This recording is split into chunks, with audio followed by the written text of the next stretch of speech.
a refresher to help you set up your portal page. It may be that you already know this, which is great. Some people may not have really paid much attention. But this will not only help you set up your workspace, it will also help your students understand their portal as well if you do this properly. So I'm using Deanna as an example because she's got tons and tons and tons of stuff here. So let's go to this. So you would log into your portal and you'd go under your name and you're going to go to settings. Now you may have seen this before. And some of you may have known that you can check and uncheck things, portal pages that you want to see or you would want your students to see. The way I would do this is that you don't, I mean, this is really just to kind of save space because there's so many things. So for instance, in Deanna's case, I would uncheck anything that says quarter 2 or quarter 3 because she doesn't really need to see anything that's quarter 2 or quarter 3. The students, it doesn't matter. You don't need to uncheck quarter 2 and quarter 3 for them because they can't see any of the portal pages until it's that quarter. So they're only seeing quarter 1 or all year. Now, in the case of Deanna, she's got master grade books, and I know there are a bunch of people out there in that same boat. A master grade book is when you've got an all year long class, and all the grades have to be in the master. But because the schedule changes from trimester to trimester, we have to make individual. So, like AP Spanish has a different portal page and grade book for each trimester. And the teachers use it differently. You can use either the master one all year, or you can use the individual portal pages for the trimesters. But then you need to make sure that you put your grades in the master grade book. And teachers, if you've got master grade books, you already know this. However, for the students, I would uncheck one or the other. I would either, uncheck this master grade book for advanced Spanish and have them see the trimester ones, or vice versa. So the only time you really need to change the student visibility here is if there's a master grade book. That's the only time I would uncheck that. I also used to uncheck the study hall ones for students because there's no reason for them to have a portal page for study hall.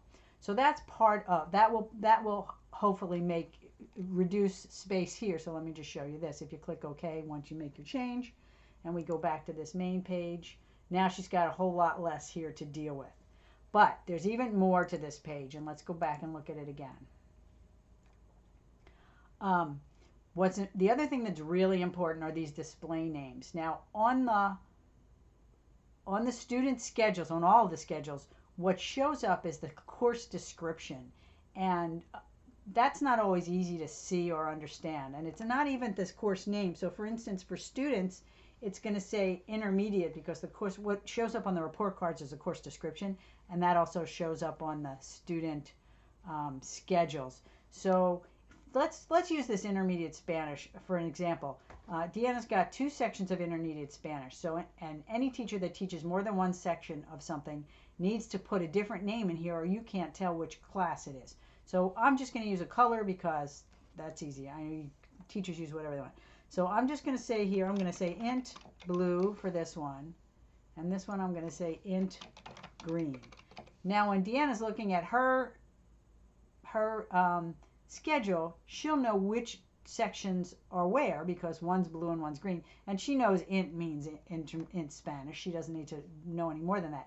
Now the students, they don't care whether they're in blue or green, really, unless you do it a different way.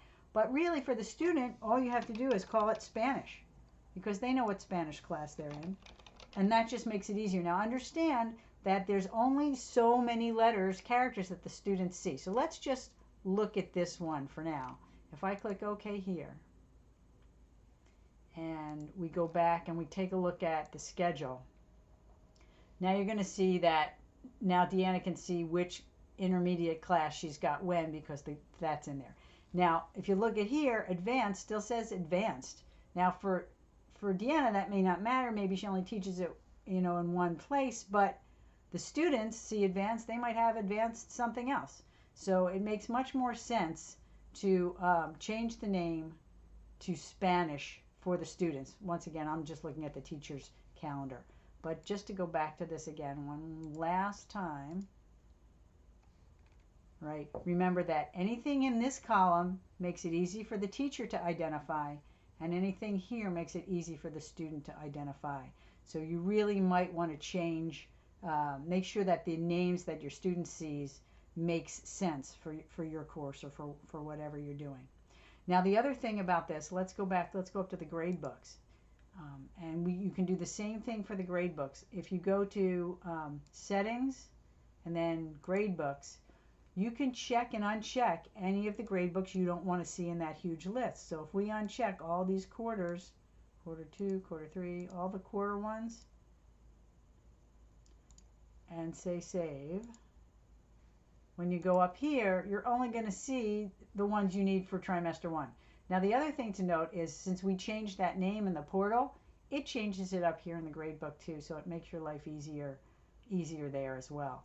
So I hope this is helpful. If you have any questions about this, please let me know. And Deanna, don't worry, I'm changing them back so you can make them any way you want. All right, thanks.